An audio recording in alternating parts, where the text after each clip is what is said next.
We,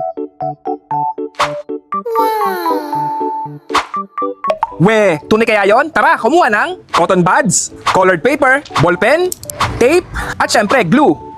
Sabi nila, makakagawa daw tayo ng maliliit na tutubig gamit ang mga ito. Tara po, testingin na po natin. First step, itupi po natin ang ating colored paper, okay? Yan. After nyo po itupi ang colored paper mga idol, gamitin nyo po ang inyong hinliliit at ring finger mga idol para sa pakpak ng tutubi. Let's go. Yan mga idol. Pagkatapos po natin mag-drawing mga idol, gugupitin naman po natin. Okay na? After nyo po magupit ng pakpak, gupitin nyo naman po ang dulo ng cotton buds. Yan. Yan. Ito na po yung matitira. Tapos, iguglo na po natin ang kanyang pakpak dito mga idol. Lagyan natin to.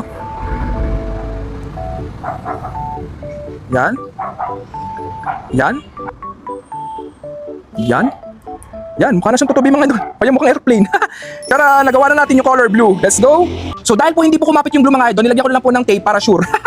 Tara, tapos na po ang ating maliliit na tutubi mga idol o maliliit na airplane. Tara po, testingin na po natin. Tara po mga idol, testingin na po natin dito sa aming yan, harapan. Let's go. Anong unahin natin mga idol? Anong unahin natin pa rin? Siguro yung blue na lang. Let's go. So ito na mga idol, the moment of truth. Legit o budol? Let's go. Fail. Hindi lumipad. Go. Hala, umikot. Yun, bumagsak. Yun. Wala, hindi lumipad. Try ulit natin. Nilagyan ko ng tape mga idol kasi hindi nadikit yung glue. Pasa pa. 1, 2, 3. Hala, bumagsak. Hala. Ano ba yun? Try natin yung yellow. Try natin itong yellow mga idol. Tingnan natin baka ito lilipad to. So, let's go mga idol. Try natin. 1, 2, 3. Hala, bumagsak din. Bumagsak. Fail. Nakaw. Budol. Idol, budol siya. Hindi siya nalipad.